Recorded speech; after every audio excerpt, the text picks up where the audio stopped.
Hello, guys. Welcome back to Mornings with Granny. I hope you're having a good day. Hope you got some good plans for the weekend. My daughter's supposed to come tonight and spend the night. My aunt came over yesterday and we ate dinner last night instead of Wednesday since she was obligated for Wednesday. But I cooked a simple meal. We had chicken and rice from that chicken and broth I had cooked. And then I did some glazed baby carrots. Glazed baby carrots are just I take the carrots, steam them till they're tender, and then I take a frying pan, put 2 tablespoons of butter, 2 tablespoons of light brown sugar, let that melt, and then put the carrots in and glaze them. Or you could use honey instead. So I had just cooked that and some frozen biscuits I had. And when she got here and we were talking and I was looking at the meal, I started to find myself or catch myself before I apologize for not having more variety. And I thought in the back of my mind, why am I apologizing? We have a meal. We have rice, we have meat, we have vegetables, we got bread, we have butter, we got tea. Um, we have plenty. It didn't look like much, but we had plenty.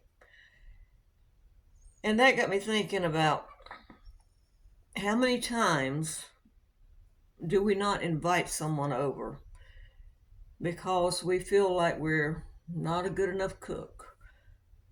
We don't have enough to make a big meal. Don't need a big meal.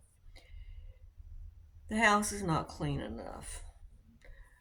Maybe they won't like what I'm cooking. Now, I solve that problem by send a text and say this is what we're having, and if they don't like it or they have an allergic reaction or whatever, they'll either text me back and say, well, I'm not really fond of that, or I'm allergic to it, or that sounds great. So the point is, we need to quit worrying about what people think and instead invite these people over and enjoy a meal together. Even if it's not a meal, even if it's just you put out snacks. The point is, invite the people over. Enjoy that time with them. Because I'm going to tell you what, I'm almost 72 years old, and time, it just seems like it went like that. I mean, I blinked and it's gone. And I enjoy spending time with my aunt. I set a day every week, and unless she has an obligation, she's here. And I know at her age, there's going to be a time when she can't drive here. So I'll take it to her. And there's going to come a time, I mean, I might go first, I don't know, that she's no longer going to be with us. And I'm going to miss these Wednesday dinners. My daughter gets to come sometimes, her and my son in law. But mostly it's just me and my aunt. And we sit and we talk and we do like family does. We argue, we discuss things, and I'll fuss at her about something. She'll fuss at me about something. And we do get ill with each other once in a while. I mean, that's just what family does. Even friends, good friends will too. Because we have that relationship where we tell each other what we think. We don't have the filter there because we want to be honest with each other. We've had that relationship all my life. If she doesn't like what I'm wearing, she's gonna tell me. If she doesn't like my food, she's gonna tell me. If she's repeated something 5 times, I'm gonna tell her.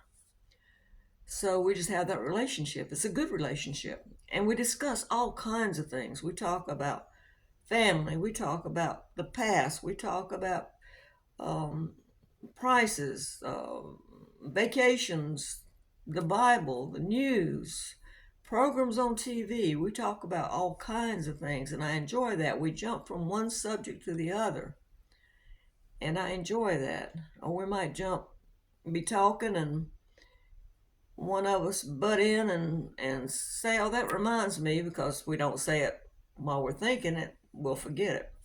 And then we go back to that subject. And some people say that's rude, but that's just, and I'm going to blame it on being older. I always blame this stuff on being older.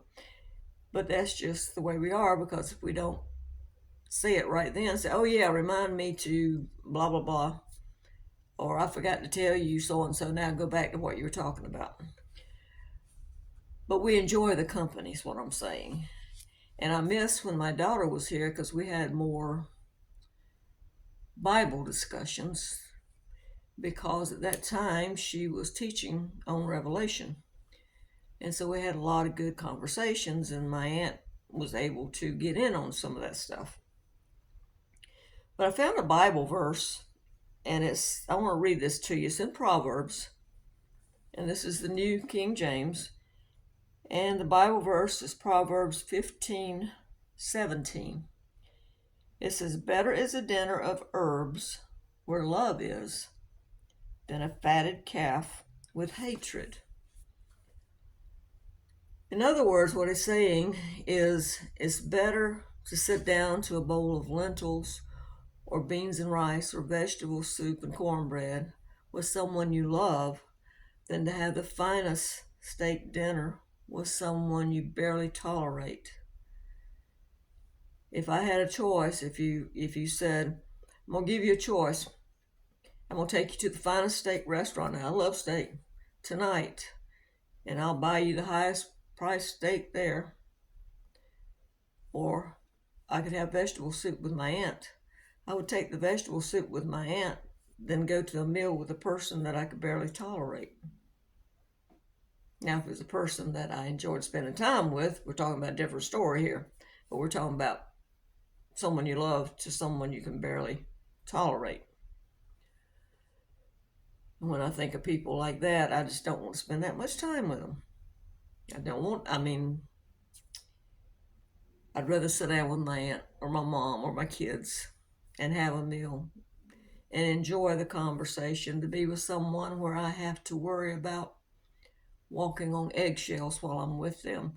Or am I going to be dressed good enough? Am I going to talk properly?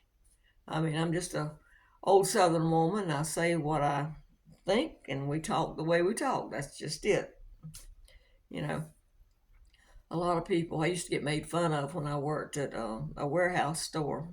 I was an assistant supervisor, and I would have a bad habit of saying, "Are you fixing to?" That was one of my sayings, "Are you fixing to?" And most of the employees were from the north, and they were like, "What? Are you fixing to?" And I finally got where I say, "Are you going to?" Because that's just the way we talk. So I'd rather sit down and enjoy my time than worry about, did I make a good impression? Was I dressed good enough? Did I put my napkin in my lap? Did I use the right fork or right spoon or whatever? Don't have time for that. I'm too old to worry about it. So if you're putting off having people over because you're worried about these things, just be you. Just be yourself. Enjoy the company. Have a meal. And don't worry about, is it enough variety? Do I have enough meat in here? I had one lady commented when I was doing a way to stretch meat because meat prices were going so high. I had one lady said, "Well, I wouldn't come to your house and eat because if you don't have enough, why bother cooking?" What I was talking about was taking like a pound of ground beef or Italian sausage, and if you were making spaghetti or lasagna or soup or something like that, you could cut it down to half a pound and you wouldn't really notice it, because it's still, you're breaking it up, it's still spread all out through there. So quit worrying about all that stuff and worry more about, this person's getting older.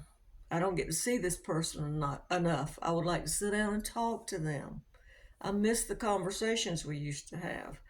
This person knows my past. We can sit and talk about the past. We know each other's children. We can sit and talk about the kids.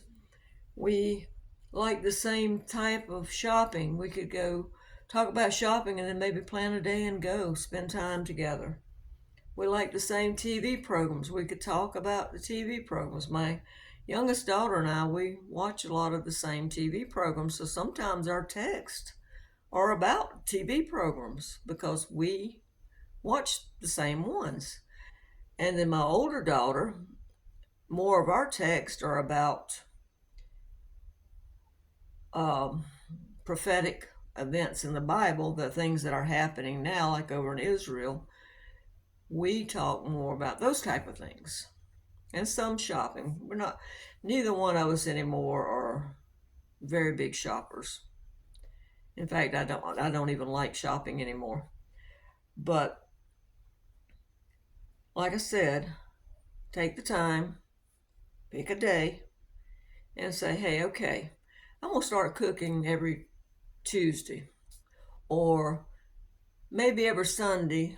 We could take turns cooking. Maybe I cook this Sunday and you come to my house, and maybe next Sunday I go to your house, and maybe the third Sunday we go out to eat. The point is spend time together. Quit letting the things that we have in our head that society tells us that we need to do to be a good host or hostess. Don't worry about it. Work with what you got. Spend time with that person. All right, guys, I'm going to get off here. I've got a few things to do. Like I said, my daughter's coming in tonight, so I've got to straighten up just a little bit, not much. Talking about clean house. My main thing is I've laid some stuff back on the bed that she's going to be sleeping on, so I need to go put it up and decide what we're going to do for supper tonight. I hope you have a good day, and I hope this encourages you to reach out. Sometimes we need to be the ones to reach out and not sit here and wait on invitations. So reach out, ask someone over, say, hey, I'm cooking tonight, or I cooked this pot full of vegetable soup, and they say they can't come. So, well, I'll bring you some if you'd like. Share. All right, guys. Have a good day. Bye bye.